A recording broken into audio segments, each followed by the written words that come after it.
We are now heading eastwards to Kenya. And Victor Okioma, you are the chair of NACADA. You will tell us a bit about how the situation is in your country, in Kenya. Please welcome.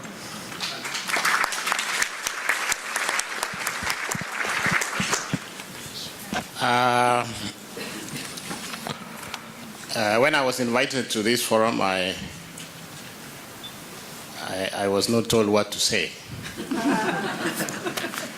So I chose to do it my way, and I decided I will talk about our experience as a country in terms of how we are confronting with this challenge of drug and substance abuse. So I'll make some statement that will basically give our experience.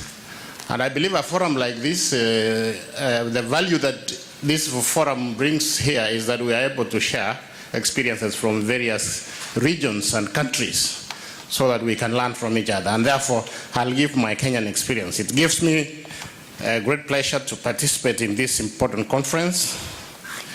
And from the onset, I'd like to register my deep appreciation to the World Federation Against Drug for facilitating my participation in this conference and for the valuable engagement that the Federation has had with Kenya in its campaign against drug and substance abuse.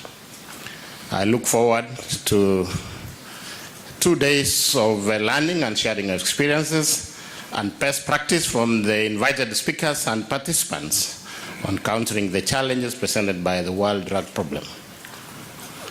I believe strongly that such forums provide opportunities for building partnerships and enhancing international collaboration and cooperation, which is one of the commitments made by states in the UNGA's outcome document.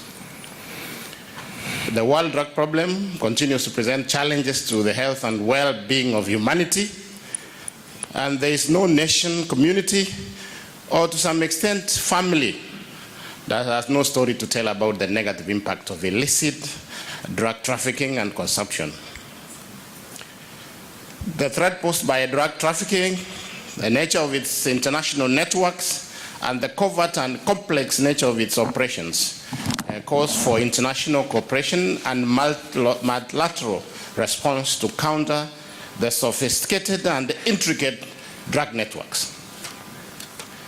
The 3 international conventions, with the support of relevant national laws and policies, provide a legal framework to effectively address the country-specific drug problems.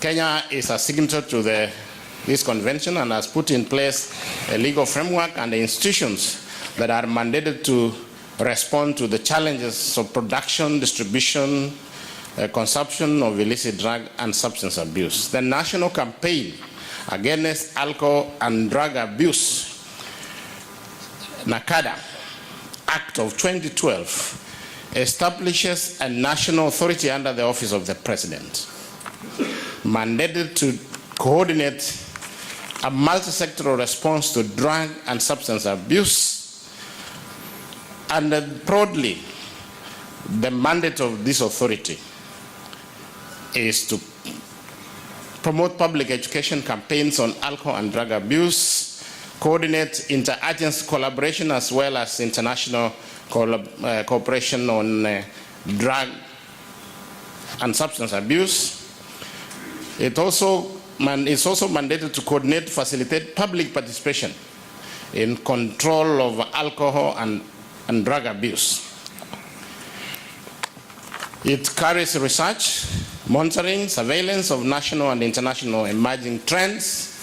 It promotes development and operation of rehabilitation facilities and programs, and compliance to standards for treatment of persons with substance use disorders. It's also responsible for formulation and implementation of national policies, laws, and plans of action on drug problems.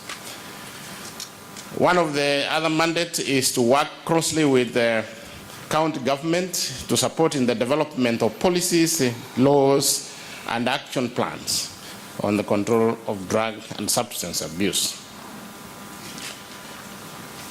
The authority that I represent here is structured in a manner that it brings on board all critical actors, the civil society, government agencies, and all that have a role to play in prevention, treatment, and reintegration of the persons affected by substance use disorders.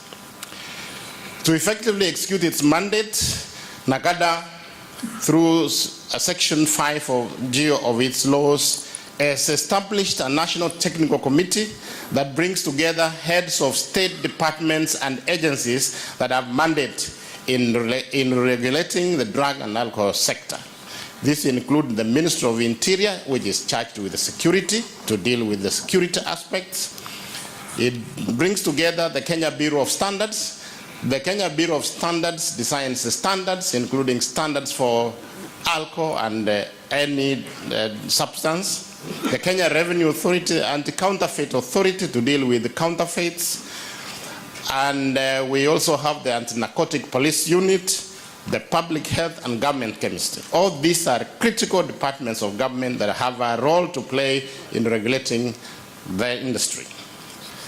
The composition of this board, of both the board and the National Technical Committee, is underpinned by the policy of government that is popularly known, called delivering as one, and the appreciation of the fact that drug and substance trafficking and abuse is a complex phenomenon that requires multiplicity of skills and competences to effectively deal with it.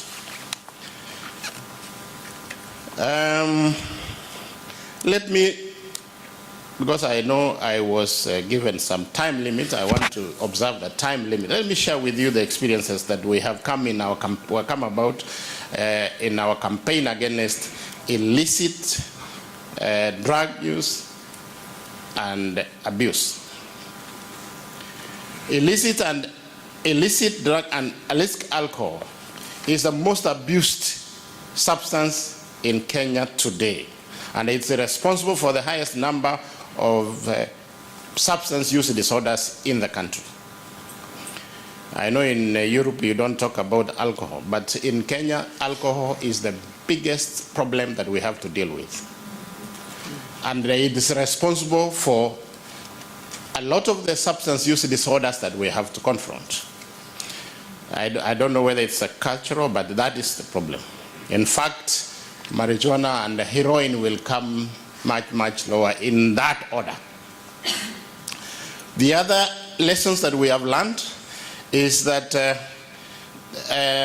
be effective in responding to the challenges caused by a drug, public participation is critical. And you cannot succeed unless the community is fully engaged in this war. That is one of the lessons that has come out very clearly. The other is that the strategy that is employed in confronting the challenge of drug must be based on a policy whose formulation takes into consideration the contribution of all stakeholders, so that they have a role to play, they have an input in that policy that will guide the campaign and the war against drug abuse. A successful campaign against drug trafficking and abuse depends on and is supported by accurate data and information, so that you are able to know exactly what is the scope and the nature of the problem you are dealing with. That is very critical, and that has become our experience. And for that reason, as a country, we have invested on research, we have invested on information that guides our programming of various activities that we undertake. Regrettably, I think this should have been one of the biggest experience and factor that is fueling the drug problems in Kenya, and it's called corruption. It's a big problem, and it's actually responsible. I was having a meeting not long ago, and I was telling people, if that we can deal with corruption, we can cut down the problems we are facing in the drug sector by 70-80%.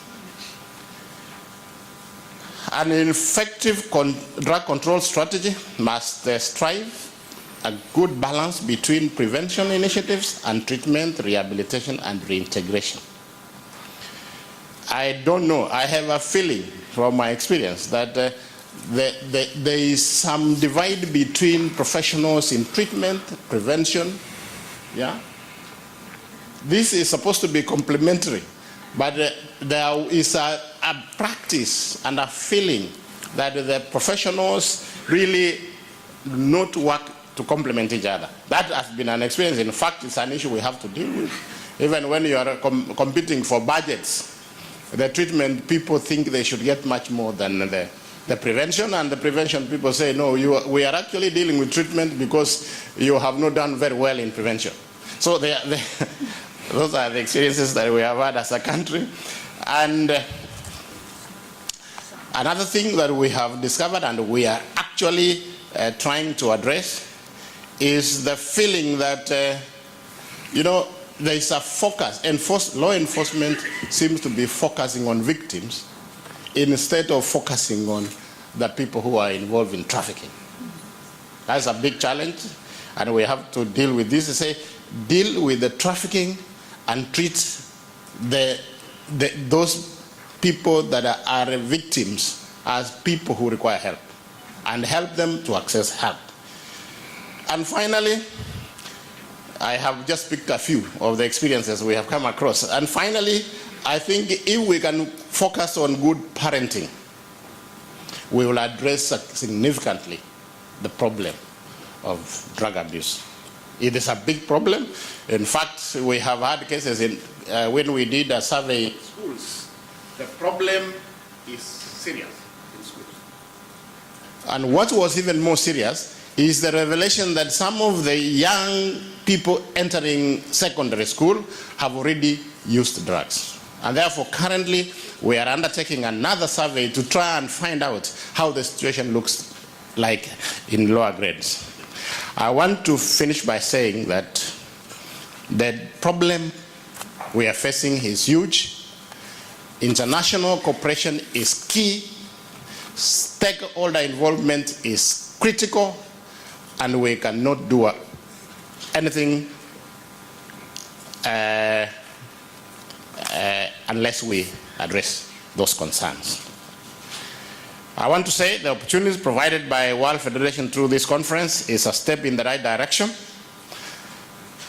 And let me also mention this as I finish.